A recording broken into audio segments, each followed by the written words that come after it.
bienvenue sur le magazine Financier Investir, émission que nous prenons pour nous chaque samedi à compter de 4h, que nous reprenons le dimanche matin à 9h et lundi soir, pas lundi ça seulement. On peut passer le lundi parce que le carnaval n'a pas fini à 9h30. Dans le temps, carnaval, c'est quand on espace ça, et au niveau de Radio Métropole. L'émission sera disponible également, qu'on finit de là, disponible sur Profine TV, YouTube, qu'on est capable de regarder n'importe qui le nous voulons. Dans la deuxième partie de l'émission, et nous avons continué à une réflexion qui a commencé samedi dernier. Nous rappelons que nous avons parlé, parce que c'était 11 février, juste après 7 février, nous avons fait une analyse de période post-Duvalieris là, et après tant d'espoir qui était gagné, lorsque le gouvernement Jean-Claude Duvalier a tombé, après le peuple haïtien prend la rue, fêter, carnaval, nettoyer la rue, parler, et pour être capable de dire que cette deuxième indépendance, nous, Haïti libérée. Mais nous, ouais, près de 37 ans plus tard, ce n'est pas le cas. Situation détériorée de manière considérable. Et espace ça que nous considérons comme une université pour nous faire recherche, pour nous poser questions, pour nous analyser. Et lors de l'université, on va obliger simplement garder avec les gens qui ont l'aspect académique, qui est professeur. Non? Parfois, ils ont invité les gens qui ont l'action, ils ont même qui te vivent bagarre là, qui te connaît ce qui t'est passé en dedans, et bien pour nous être capable d'analyser la veille. Et nous avons deux invités. Il y a Evans Paul, que nous connaissons bien sous le Kaplim, qui était ancien magistrat, qui était ancien premier ministre, et monsieur très jeune gars, quand même 20 ans, monsieur était dans l'affaire politique, donc il était dans tout le mouvement ça. Donc son acteur de poids que nous te prenons là, et Evans Paul, et la politique jusqu'à présent raide, donc c'est choix pas que le fait. Donc monsieur n'a peut-être pas entré dans l'université pour aller apprendre sciences politiques, mais sciences c'est qui ça mes amis? C'est ça fait de manière réelle, active ou faire après qu'on y a essayé de mettre en théorie pour dire mes comportements oui. Donc m'entrer encore là avec acteurs psychologiques mais pendant qu'on a parlé d'aspect psychologique là et lorsque nous lancé l'émission bon qu'on est Twitter à son côté là gon bagaille c'est toute parole qui va parler c'est pas 2 jours parlant pile qui gagne ça montre encore ça ne peut pas joindre l'émission l'intolérance des Haïtiens. C'est pas deux paroles qui disent ouais pour qui ça c'est capable moi bien parler là pour qui ça c'est et dit même là nous pas même capable prendre ça n'est pas capable de soin pour nous dire bon que bon j'ai patience pour me garder ça monsieur te vivre et pour l'expliquer ça battre la politique à capable pas vivre à capable mais monsieur a il gagne en pile connaissance qui capable permettre que mes héros de fait mes comportements que gagne comment pour changer ça bon je joue à mon internet que ou pas doit parler à la glace mais c'est pour vous montrer l'intolérance des Haïtiens qui fait et la politique là et même l'on bagaille que ou pas inviter des émissions les amis bon on dit bon ça bail ça même ça va intéresser me pas tendre mais pas même ça pour nous dire que me pas tendre mais ou pas obligé comme si craser mon et descendre mon n'importe qui genre c'est ça encore l'intolérance c'est comme ça qu'on étudie la population tout étudier l'homme haïtien l'homme bien sûr homme et femme. Parfois, bon, il va tout le monde, mais c'est pour vous dire que en tant qu'on gagne ça, c'est difficile pour l'autre faire erreur pour apprendre de erreur qui ça pour faire en quelque sorte. Et nous avons également et Clarence Renoir, lui-même qui était un avantage, il a commencé carrière journaliste dans la période ça tout. Donc monsieur vive il fait des interviews avec des acteurs, ensuite Clarence dans la politique. Donc nous remercions deux acteurs ça qui étaient participé avec nous et nous remercions Kaplim tout le fait qu'il était démenti parce que il y a des mensonges, des petits menteurs qui dans la rue qui parlent en pile qui étaient cités non monsieur avec l'on space et me développer que monsieur était venu là.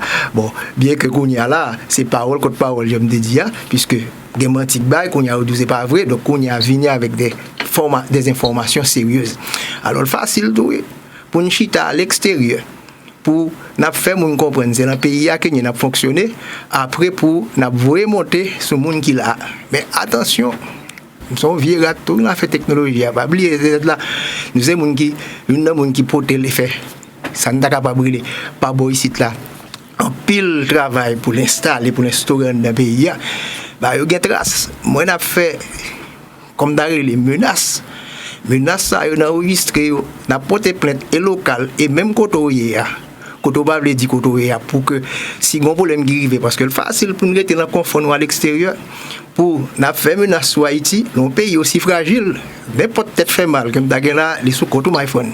Donc c'est pour vous dire attention que bagay yo pas aussi simple. Donc là ba menti faut démentir nous et quand nous commencer fâcher bah la sortie dehors, c'est pour nous dire ça pour que facile rester dehors mais nous enregistrer ça yo pour nous voir côté nécessaire pour n'importe qui tête fait mal nous ta gagné ou après responsabilité sur ça sur gros menaces qu'on va bailler ces jours-ci.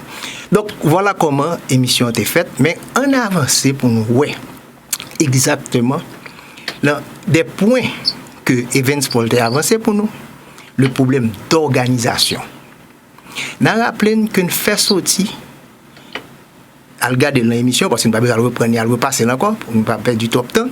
Nous t'ai montré nous des graphiques qui montrent une évolution produit intérieur brut là de 1971 jusqu'à 2022. En économie, il faut regarder tendance, il faut regarder évolution sur une période très longue. En finance, on est capable de prendre 3 ans pour regarder comment l'économie et l'entreprise a fonctionné. Mais en économie, c'est des tendances lourdes que nous prenons. Et nous avons la coupe que nous démontrons et que Evans Paul a gardé avec Clarence Sonois pour nous voir les différentes périodes, comment instabilité politique avec désastres naturels qui ça est capable de gagner comme conséquence sur l'économie. Mais il ne faut pas mettre ça qui s'est passé là pendant 50 dernières années sur acteurs politiques simplement. Les acteurs économiques ont une responsabilité par eux. Gérer un pays, il y a un leadership politique, il y a un leadership économique, il y a un leadership social, il y a un leadership religieux. Le développement, ce n'est pas simplement l'économie. Il y a un pile facteur pour nous prendre en considération. Donc, son matrice, il y a un pile variable qui a déplacé. Certainement, il y a des poids beaucoup plus lourds que l'autre. Nous sommes capables de dire politique là extrêmement lourd. On va faire études scientifiques sur ça. On va faire économétrie, on va regarder des variables, ça comme ça, il y a des professionnels qui peuvent faire ça, mais plus dans l'économie politique, pour me dire, mes poids politiques là, mes poids économiques là, mes poids sociaux là, mes travail, ça n'a fait là, c'est permettre à des étudiants qui ont sciences sociales, qui ont sciences PIDU tout, capables de garder exactement 50 dernières années, nous prenons échantillon, ça, 50 ans, c'est pas rien, dans mon pays. C'est pas rien. Donc, pour prendre échantillon ça, et nous avons que Evans Paul c'est lui-même tourner puis devant tout, pour te montrer comment nous vivons dans le pays. Ça. Donc, les comportements sociaux, les comportements politiques et économiques expliquent ça va vivre là aujourd'hui. Là.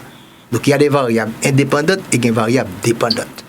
Donc, on a regardé et chacun vivre là, si nous voulons pas commettre même erreur, et sous commettre même erreur. Parce que en 85, moi, je dis déjà, nous pas gagné 7 millions dans le pays. Aujourd'hui, nous avons près de 12 millions. Donc, nous doublons la population. Donc, j'ai fait calcul là pour nous. Si nous faisons 2023 plus 37 ans, ou presque l'an 2040, nous là, je ne vais pas faire calcul là bien en tête, mais c'est pour vous dire que nous allons retrouver 60 à peu près, nous allons retrouver avec une population qui est beaucoup plus grande. Donc, supposez que 12 millions et nous avons 18 millions et plus en 2040, 2050, donc on est capable déjà prévoir dans qui ça nous va aller dans le pays. Mbap là, n'a pas une nouvelle pour moi, mais c'est pour vous dire que si nous pas changer comportement ça yo, pays a son catastrophe là pied, bon nous pourquoi jamais problème là aujourd'hui là parce que facteur de monde faut pas ignorer, il faut toujours prendre ça en considération. Et Evans Paul comme acteur politique admettre que il y avait un manque d'organisation. Oui, il y a pile monde qui t'a parlé de changement, qui t'a ceci, cela, mais le changement pas tomber sur vous, ça faut travail pour lui-même. Donc, comment mettre en place les organisations, que le politique, que l'économique, que le social, pour pouvoir, à travers la théorie du changement, faire que nous pas ça nous est là qu'on y a côté une plate à terre. Donc il faut reconstruire. Donc nous allons faire un cas d'étude là, j'en habitué fait, nous allons prêter la main librairie de l'éco avec un pile occasion l'importance de l'organisation, la théorie de l'organisation, comment créer des équipes, comment réussir en équipe, ce que nous avons fait en Haïti d'ailleurs. Evans Paul montrer nous que même le mouvement la Valas là ou encore le mouvement PHTK, il y avait de sérieux problèmes d'organisation, oui, mais de mettre les équipes en place pour avancer en quelque sorte. Donc, on a de bâtir une équipe Donc, al regarder parti politique nous, donc notamment des gens qui ont sciences politiques, qui ont l'université, qui bien fait recherche, al regarder parti politique, qu'elle tire les Laval, qu'elle tire les RDNP, qu'elle tire les PHTK, toutes les partis politiques, essayer d'analyser pour nous comprendre. Et il est capable de regarder les entreprises, parce qu'il faut regarder gouvernance publique là, et gouvernance privée à tout, et gouvernance société civile là, pour nous voir, mais comment nous pas capables de réussir sans des équipes. Ou pas qu'à jouer au football et des équipes ou pas bon. Ça, c'est même bagarre là. Donc, leadership, tout élément, ça nous va le temps là, et pour que Kounyan soit capable de penser à construire un pays sur le plan politique, sur le plan économique, sur le plan social, et avoir d'autres comportements pour nous capables de vivre ensemble et sortir dans l'état que nous sommes là. En et après, tu as retourné pour réagir. Leçon de management aujourd'hui dans la librairie de l'Écho. Alors vous connaissez la formule, hein, tout seul on va plus vite, ensemble on va plus loin. Et oui, mais si on essayait d'aller à la fois plus vite et plus loin, c'est possible, mais à une condition, évidemment, savoir tirer le meilleur des équipes avec qui on travaille. Alors tout ça paraît facile sur le papier, complexe au quotidien. Et comment donc s'y prendre, comment constituer ces équipes, comment les motiver, comment les faire adhérer à un projet commun, comment mettre chacun au service des autres.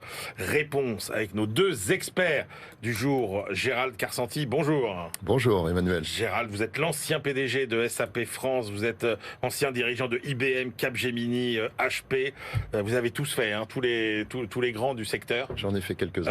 De la tech, et vous êtes aujourd'hui senior advisor chez Qualium Investissement, professeur à HEC Paris, et vous publiez L'art de bâtir une équipe chez Erol. Guillaume Paoli, bonjour. Bonjour. Guillaume, vous êtes le cofondateur d'Aramis Group et vous publiez avec Michael Ballet, Nicolas Chartier et Régis Médina Réussir en équipe, c'est également aux éditions Erol. Gérald Karsanti, ce qui est amusant dans votre livre sur les équipes, c'est que vous commencez quand même par dire un mot du patron, grosso modo, sur le leader, en fait, parce que il faut quand même toujours un chef. Oui, en fait, l'art de bâtir une équipe, c'est la suite du précédent, du 5e livre, Exactement. Qui était leader du 3e type. 2016. 2016. Ouais. Et l'idée était très simple, c'était de dire, dans une entreprise, dans une organisation, dans un parti politique, dans toute institution, il faut un leader, et même en fait plusieurs leaders, qui incarnent quelque chose. Mais un leader seul ne peut rien faire. Il faut une équipe, il faut s'entourer. Et c'est à cette condition qu'on peut réussir. Mais votre leader du 3e type, c'est quoi son portrait robot ? Son portrait robot, c'est quelqu'un qui n'est plus dans le narcissisme, parce que depuis la Seconde Guerre mondiale jusqu'à quasiment aujourd'hui, on a vécu avec des narcissiques dominants, pour la plupart. Ouais. C'est pas une critique d'ailleurs, hein. Les leaders suivent une certaine évolution de la société, et ça correspondait à des périodes de temps. Là maintenant, on arrive à un stade où la force des médias, les réseaux sociaux font qu'il faut des personnes qui soient capables de travailler en équipe, dans le collectif. La bienveillance est un critère important. L'humilité, super point. Pourquoi ? Pas parce qu'il faut savoir qu'on sait plein de choses, mais en fait, pas tant que ça. Et il faut savoir s'entourer d'experts qui vont venir offrir à l'entreprise une complétude et donc une force de réaction, une capacité créative supérieure. Et voilà. Et donc ça, c'est un point important. L'humilité permet de se dire, il faut que je m'entoure des experts, quand même. Alors, Guillaume Paoli, vous êtes un peu l'incarnation de cette réussite, finalement, pour le coup. Alors vous, au début, par la force des choses, vous étiez leader, puisque vous avez démarré à 2 dans le projet Aramis. Et aujourd'hui, vous êtes combien ? 2500. Donc, fort de ce recul, alors on va revenir sur votre aventure. Aramis Auto, vous nous rappelez ? Alors Aramis Auto, c'est la marque sous laquelle on opère en France, ouais. Donc Aramis Group. On est dans 6 pays. L'année dernière, on a vendu plus de 80 000 voitures à des clients particuliers. D'accord. Un chiffre d'affaires de 2 milliards et on existe depuis 21 ans. Voiture d'occasion. Voiture d'occasion reconditionnée. Ouais. On est au cœur de l'économie circulaire et notre mission, c'est de proposer des voitures fiables et abordables aux Européens pour assurer leur mobilité. Alors, quand vous êtes passé de 2 à 2500 salariés, voilà. Quand vous retournez, vous vous dites finalement, c'est quoi les qualités d'un bon leader ? Oula, vaste sujet. Alors déjà, on a commencé en équipe. puisqu'on était deux pour commencer. On était avec Nicolas. Deux, ça fait une équipe. Deux, ça fait une équipe. On a commencé à 50-50 et d'ailleurs, on nous disait vous êtes fous, à 50-50, ça va pas fonctionner. Et on a travaillé en équipe dès le début, à deux, on trouvait des compromis. Et voilà. Donc, qu'est-ce qu'un bon leader? Écoutez, moi, je suis pas professeur de leadership, mais c'est quelqu'un aujourd'hui, je dirais que c'est quelqu'un qui est humble et qui fait croître ses équipes, qui développe ses personnes. On dit parfois qu'un manager, c'est quelqu'un qui développe les nombres, et puis un leader, c'est quelqu'un qui développe les individus. Je pense sincèrement, et c'est pas pour faire fleur bleue, bisounours ou dans l'air du temps, que la richesse principale des entreprises, c'est leurs hommes. Les gens sont intelligents, c'est quelque chose qu'on apprend assez vite. En tout cas, les managers sont pas beaucoup plus intelligents ou parfois pas du tout plus intelligents que leurs équipes. Et donc, tout le talent et l'énergie du leader doit passer à entraîner, à orienter ses équipes. Mais c'est ça qui est vraiment passionnant dans votre livre, c'est qu'en fait, on a beaucoup de livres de managers qui sont un peu des livres à la gloire de leur réussite, etc. Vous, ce qui est intéressant, c'est que, alors, si je caricature, on a l'impression que vous ressortez de cette aventure avec des convictions qui sont presque à l'inverse de celles que vous aviez au démarrage. Et vous le démontrez très bien, on va y revenir dans le livre, c'est que vous êtes allé de surprise en surprise en vous disant, bah non, finalement, c'est pas comme ça qu'il faut faire. Et vraiment, l'humilité, là, ça a été, on peut dire, une de vos principales qualités. Alors, on avait la chance d'avoir quelques fondamentaux sur lesquels on était très clairs, c'est-à-dire qu'on voulait créer de la valeur pour les clients, et on voulait, alors dans l'automobile ça passe par des voitures fiables et abordables, et on voulait avoir une boîte qu'on appelait ça avec Nicolas pro et sympa. Donc on voulait être professionnel et sympa, passer du bon temps et s'amuser aussi. Et comment on préservait ces fondamentaux? C'était pas si évident. Quand on était 2, 3, 4, 10, ça c'était assez facile. Mais quand on est passé à 100, 200 et plusieurs pays, c'était beaucoup plus difficile. Et c'est pas passé par la même chose. Et on s'est rendu compte au fur et à mesure qu'avec la croissance, on mettait des systèmes, des procédures, des contrôles, et que ça avait fini par rigidifier l'entreprise, par l'étouffer. Et il fallait revenir aux fondamentaux, aux feux sacrés. Alors, Gérald Karsanti, évidemment, pour avoir une équipe qui fonctionne et qui soit performante, il faut commencer par la constituer. C'est quoi les règles d'or pour constituer une bonne équipe? Alors ma première conviction, c'est qu'il faut une équipe diversifiée. Il faut particulièrement à notre époque, parce que les opportunités sont diverses, et donc il faut des caractères, des personnalités, des profils qui sont différents et pas qui se recoupent. Donc ça veut dire diversité culturelle.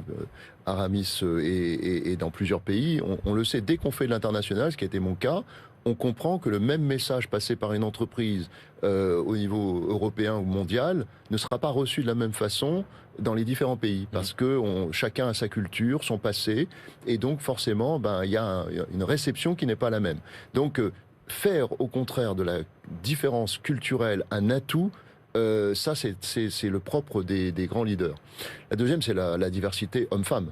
On en parle depuis très longtemps. Moi-même, je suis un grand défenseur de ça, parce que j'ai pu constater qu'à chaque fois que j'ai réussi à avoir une vraie diversité homme-femme, j'ai eu plus de performance. Les études le montrent, mais moi, je l'ai vu de façon pratique. Donc, cette diversité, il va falloir qu'elle arrive, parce que c'est quand même la moitié de la population.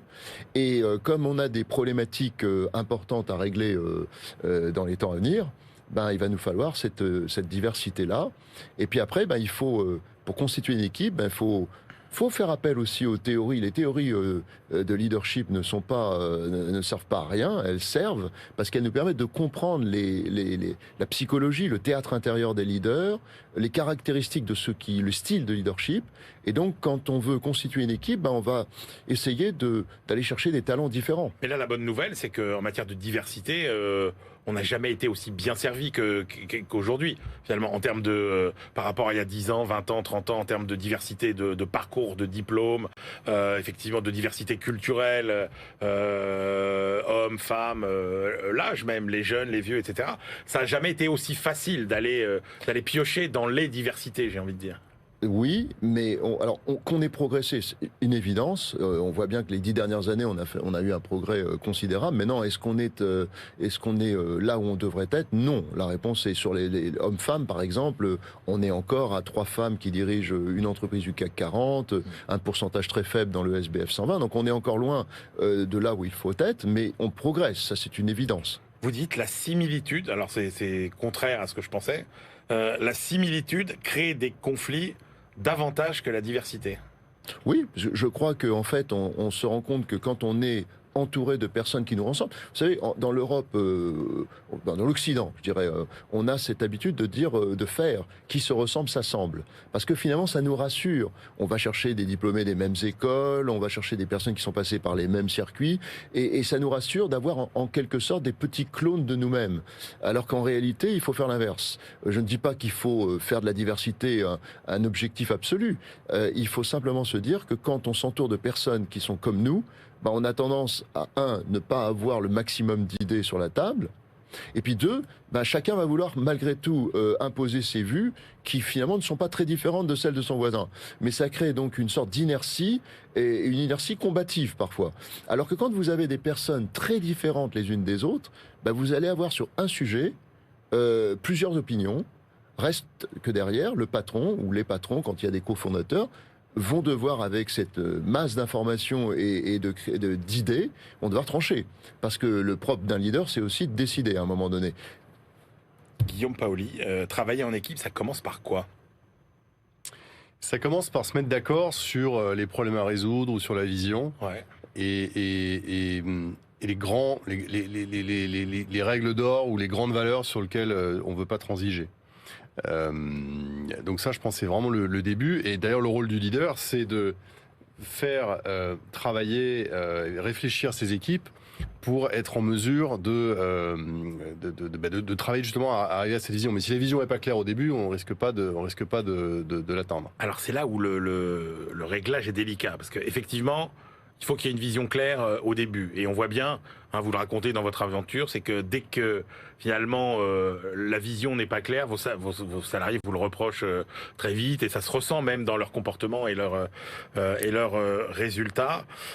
Mais en même temps, vous dites finalement, les collaborateurs, c'est ok, on peut leur imposer une vision, mais c'est quand même eux qui ont les meilleures idées, quoi. Alors oui, parce que en fait, je peux partager quelques exemples. Nous, entrepreneurs, on a souvent des idées bonnes ou souvent mauvaises.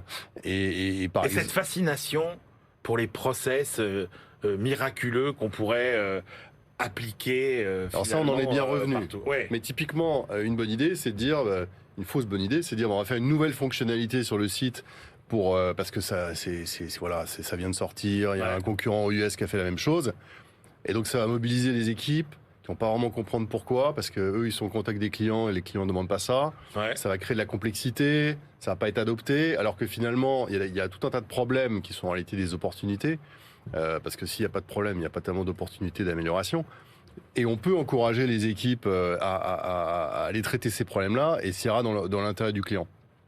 Donc c'est pas pour ça qu'il faut jamais faire des nouvelles fonctionnalités ou des add-ons, comme on dit en mauvais français. Mais néanmoins, il y a quand même beaucoup de problèmes clients à résoudre. Sur les process dont vous parlez, c'est un peu le problème. C'est-à-dire que quand on grandit et qu'on voit que ça marche plus comme on voulait avant parce qu'on connaissait tout le monde et qu'on les formait nous-mêmes, etc., on se dit on va faire des process, puis après des process pour contrôler les process, et puis des audits pour les process des process. Et finalement, on finit par étouffer l'entreprise. Et finalement, bien souvent, il faut faire confiance aux équipes, il faut les orienter, il faut leur donner peut-être quelques éléments de méthode, mais ils sont le mieux à même pour résoudre les problèmes, parce qu'ils sont intelligents, parce qu'ils sont au contact du client ou des opérations. Alors, il y a un exemple que vous racontez dans le livre que j'aime beaucoup, c'est l'exemple du plafond, finalement, pour les acomptes. Pour acheter une voiture, et en fait souvent l'acompte que vous demandiez était supérieur au plafond de carte bancaire de l'acheteur. Mais c'était le process. Ouais.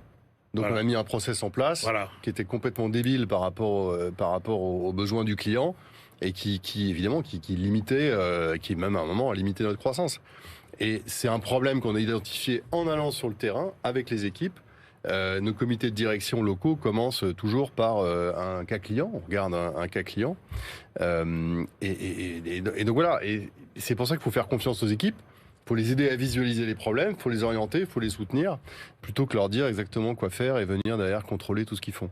Et vous dites d'ailleurs, en fait, le style d'un manager de terrain quelque part, eh ben, ça crée une culture locale, et comme ça, il y a plein, finalement, en fonction des différents points de vente, des cultures locales qui se développent et qui font que, avec des cultures locales, des ambiances, des façons de travailler différentes, les résultats peuvent être aussi... Oui, et puis adapté aux spécificités locales. Donc, dans chaque pays, c'est un peu différent, mais alors qu'on passe d'un pays à l'autre, c'est encore extrêmement différent. La manière dont un Espagnol a de traiter son client va être très différente de celle d'un Anglais.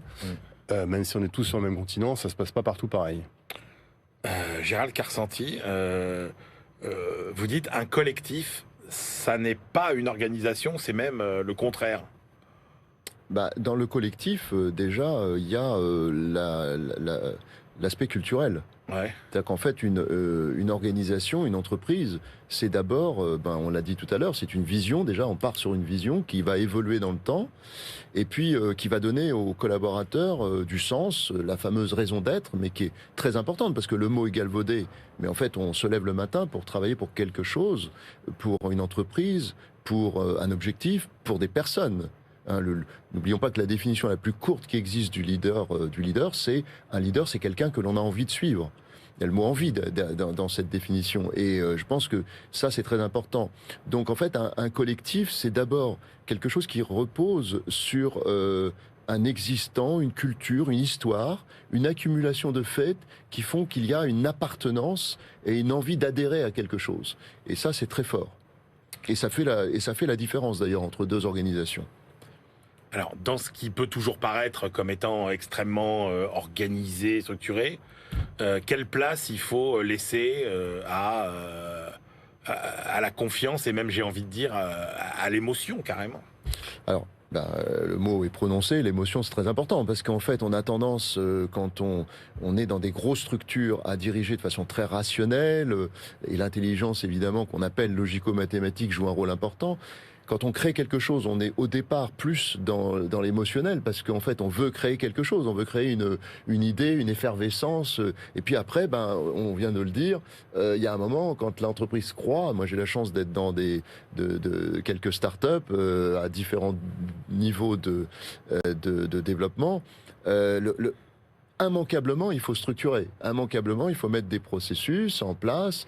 Et là, il faut trouver le bon équilibre entre je mets des process parce qu'il faut que je gère, mais si je mets trop de process, je vais tuer ma créativité et l'impulsion que j'avais au départ. Et ça, c'est un vrai équilibre. Et ça, c'est le propre des leaders qui sont à la tête de l'organisation.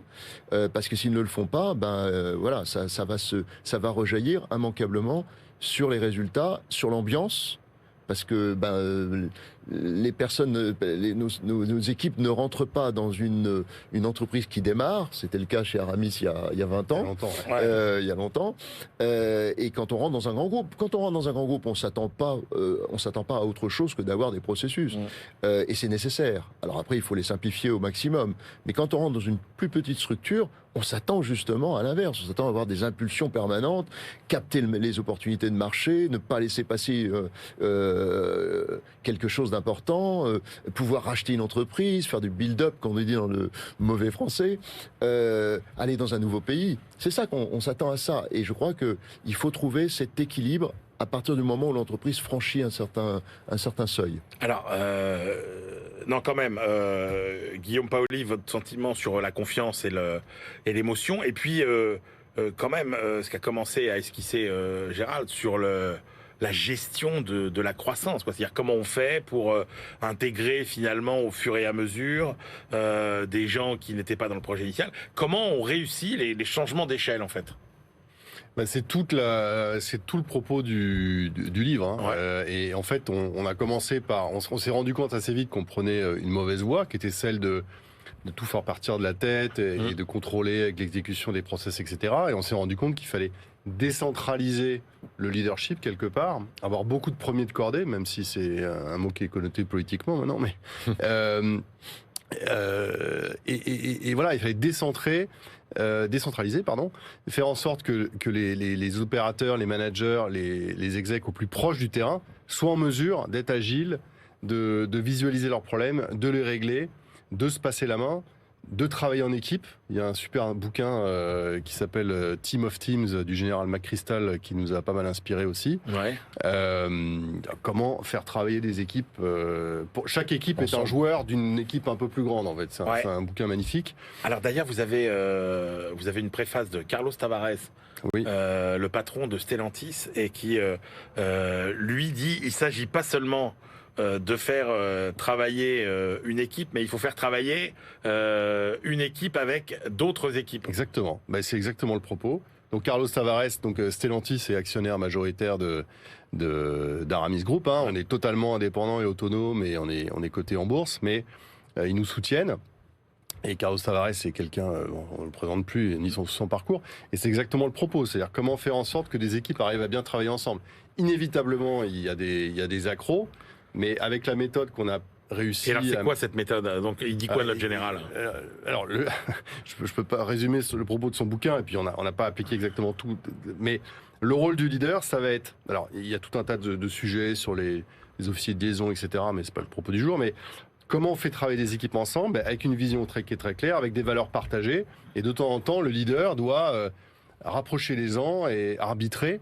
Mais à partir du moment où les gens savent où ils vont, savent qu'ils sont en confiance, qu'il y a de la bienveillance et qu'ils ont le droit d'échouer, ça c'est important aussi, de donner le droit d'échouer à ces équipes, en général tout se passe beaucoup mieux.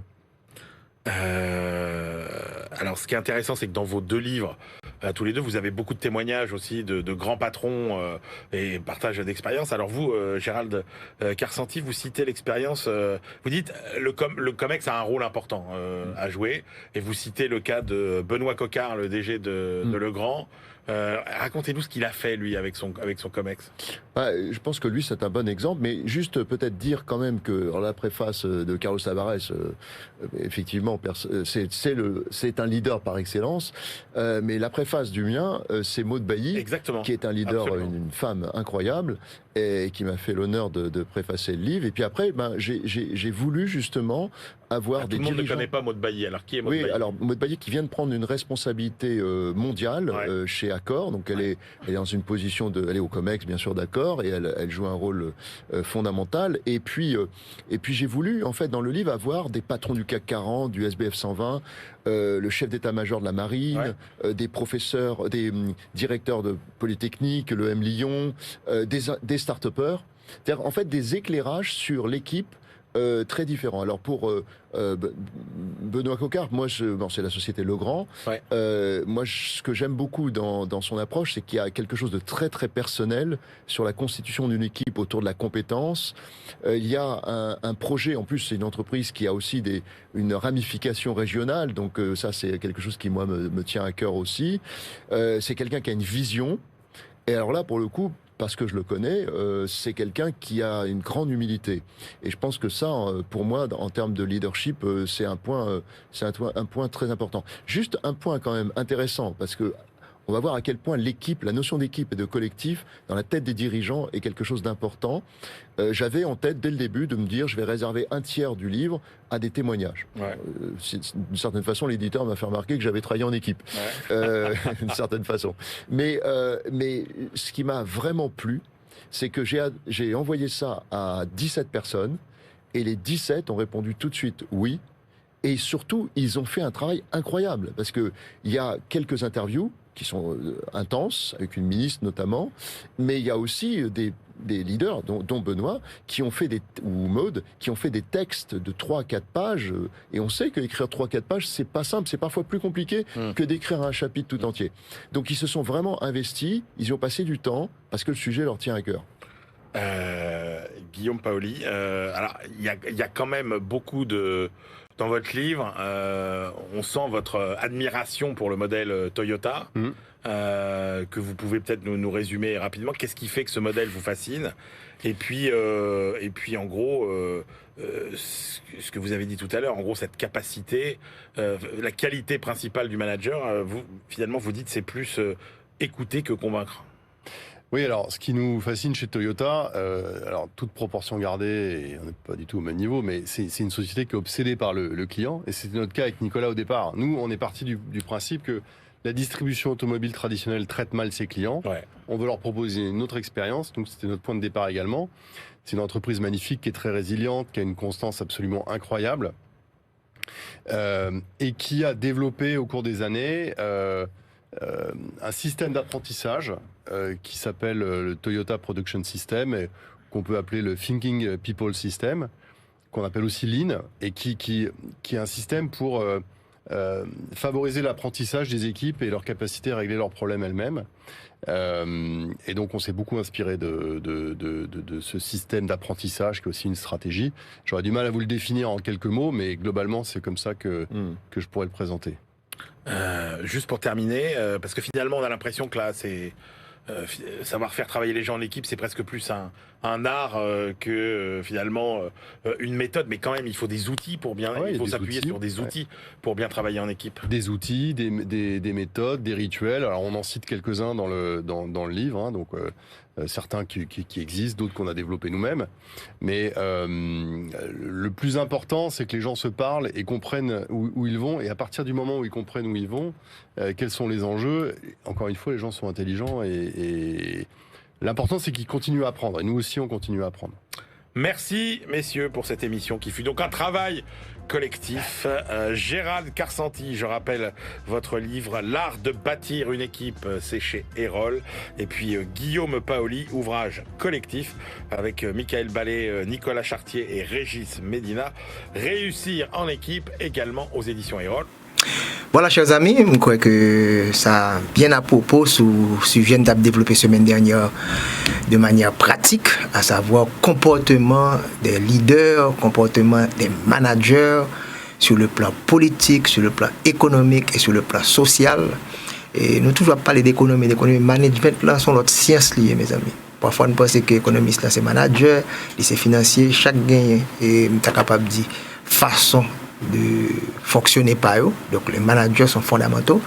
Donc ça nous capable de faire la gounia là. Bon, mes amis, nous avons un échantillon de monde qui dirige nous de 86 à nos jours. Bon, nous n'avons peut-être pas pris tout président provisoire, mais nous en avons pris 2-3 là-dedans, mais il y a des acteurs tant que Jean-Bertrand Aristide, tant que René Préval, M. Martelly, Jovenel Moïse, eh bien, à regarder sur tout ça, dit là, qui comportement, comment analyse caractéristiques, et pour nous capable de projeter qu'on y a là, ça peut le venir.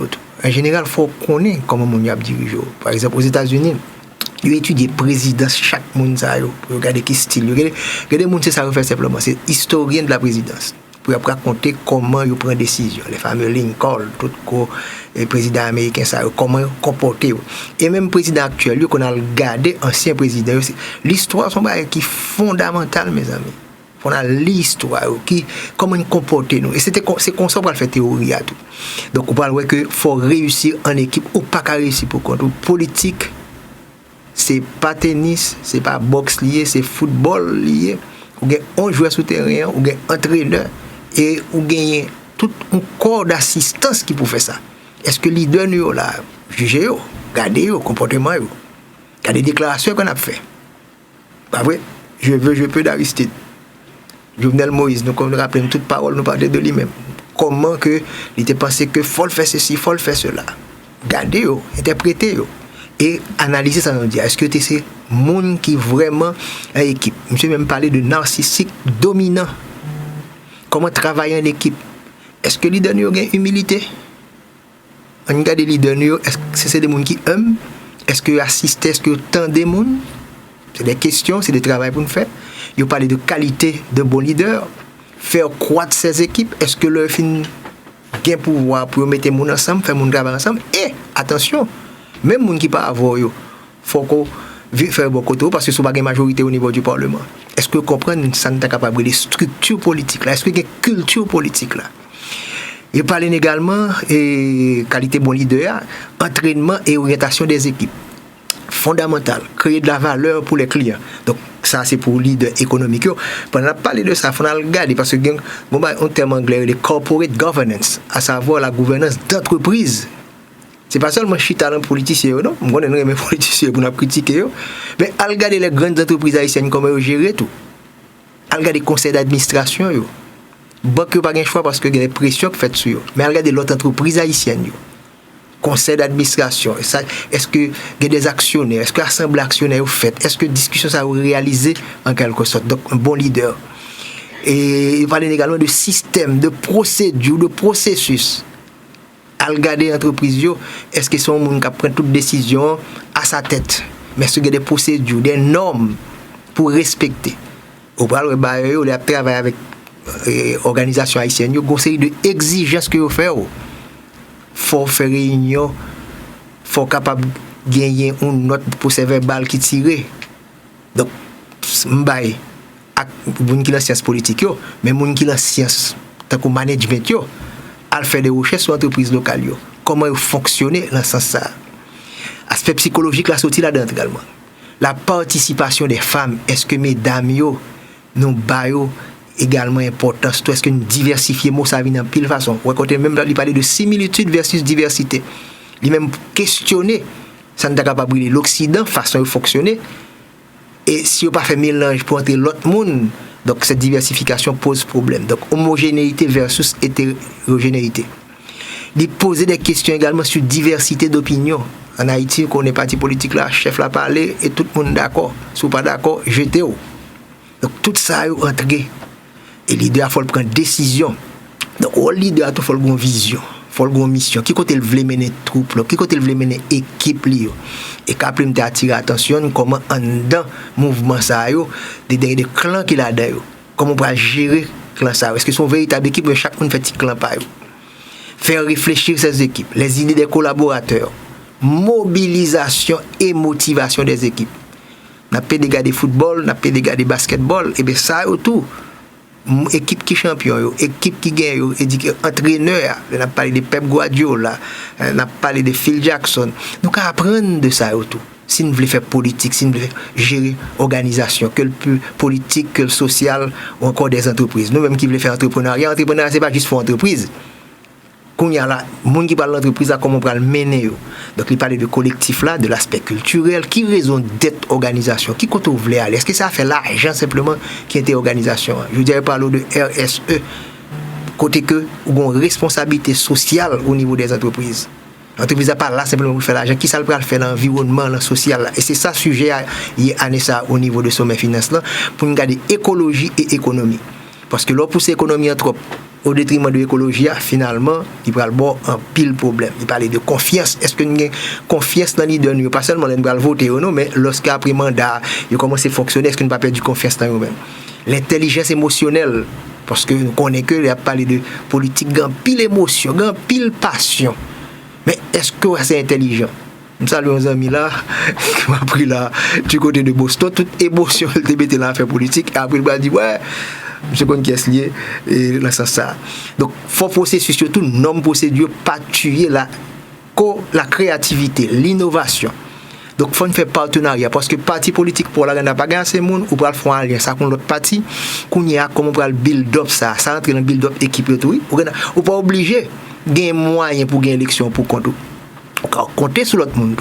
Donc voilà un ensemble d'informations, d'éléments et que nous, à partir de l'interview de la semaine dernière avec Evans Paul et avec Clarence, nous avons expliqué une faiblesse des organisations politiques et nous-mêmes, nous allons voter. Donc, nous devons assurer nous est-ce que nous allons voter à une bonne organisation parce que j'ai le comporté de l'organisation, c'est comme ça qu'on va le comporter de la vie du pays. Nous proposons dans quelques instants pour la troisième et la dernière partie de l'émission avec un invité.